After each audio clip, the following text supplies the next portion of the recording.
رسالت مآب علیہ السلام نے فرمایا یعدل بین الاثنین صدقہ، فرمایا دو بھائیوں میں صلح کروا دینا صدقہ سے زیادہ افضل ہے۔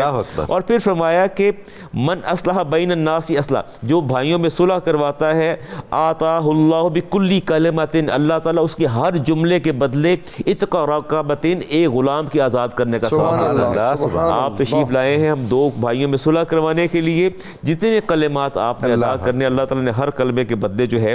علامہ صاحب مجھے آپ یہ فرمائیے، آپ بہت صاحب تجربہ ہیں، معاشرے میں رہتے ہیں، بہت صاحب تجزیہ ہیں، یہ ساری باتیں جو آج ہم کر رہے ہیں ہمارے معاشرے میں عملاً یہ کس قدر موجود ہیں؟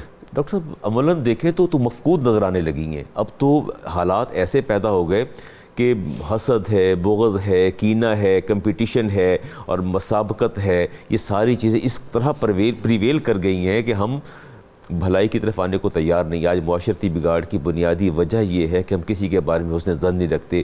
دو بیٹھے ہوتے ہیں تو ان کا ٹاپک تیسرا ہوتا ہے، موضوع ان کا تیسرا ہوتا ہے، اور بیٹھے ہیں اور دوسرے کی ہر چیز میں ہم جو ہے وہ دوسرے کے عیب اور نقص تلاش کر رہے ہوتے ہیں، نہ باہمی گفتگو کرتے ہیں، اور اگر ہم حقائق پر مبنی گفتگو کریں تو اس کا نتیجہ خاموشی ہے۔ مجھے حضور سب سے زیادہ جس سوال کا سامنا کرنا پڑتا ہے، میں آپ سے مدد لینا چاہوں گا آپ سب سے، کہ مساجد بڑھ رہی ہیں معاشرے میں، مدارس بڑھ رہے ہیں، خانقاہیں قدم قدم پر کھل رہی ہیں، علماء مشائخ کی کثرت ہے ماشاءاللہ، اللہ تعالیٰ اور اس کے رسول خوش ہوتے ہوں گے اس کثرت سے، تو ہمارے عمل میں وہ چیزیں ریفلیکٹ کیوں نہیں کر رہی؟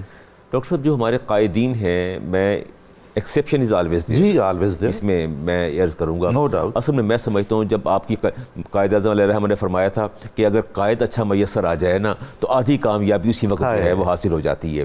تو بات یہ ہے اگر کوئی شعیب آئے میسر، ہاں سبحان اللہ، تو وہی بات ہے کہ اگر کوئی ایسی شخصیت میسر آ جائے جو ظاہر و باطن کی اصلاح کرنے والی ہو تو میں سمجھتا ہوں معاشرتی بگاڑ ختم ہو جاتا ہے۔ ہماری خانقاہوں کا پہلے بنیادی کردار یہی رہا ہے، وہ دلوں کی اصلاح کرتے تھے، دلوں کی اصلاح کرتے تھے۔ وہ ہمارے جتنے بھی اسلاف تھے ہمارے، نہیں جی اب تو وہ ظاہر کی اصلاح بھی نہیں کرتے، نہیں معاملات کی اصلاح نہیں کرتے۔ ڈاکٹر صاحب ان کی اپنی اصلاح نہیں ہے۔ دیکھیں جس چیز کو دیکھ کے دل راضی نہ، اس کو کھانے سے کیا دل راضی ہوگا؟ جس کی شخصیت کو دیکھ کے آپ کی نگاہ و باطن میں تغیر پیدا نہ ہو، میں سمجھتا تلاطم پیدا نہ ہو، اس سے اصلاح کیا ممکن ہوگی؟ تو میں سمجھتا ہوں کہ سب سے پہلے رول ماڈل ہمارے مسلح کو ہونا چاہیے، خواہ وہ امام کی صورت میں ہو، خواہ وہ خطیب کی صورت میں ہو، خواہ وہ سجادہ نشین کی صورت میں ہو، کسی بھی منصب پر فائز ہو، سب سے پہلے اس کو دیکھ کے سنت مصطفیٰ، بلکہ حدیث پاک میں آتا ہے پوچھا کہ یا رسول اللہ اولیاء اللہ کے نشان کیا؟ فرمایا روز ذکر اللہ، جب ان کے چہرے دیکھو تمہیں رب یاد آئے۔ تو جن کی لینڈ کروزر پیجاروز اور جن کی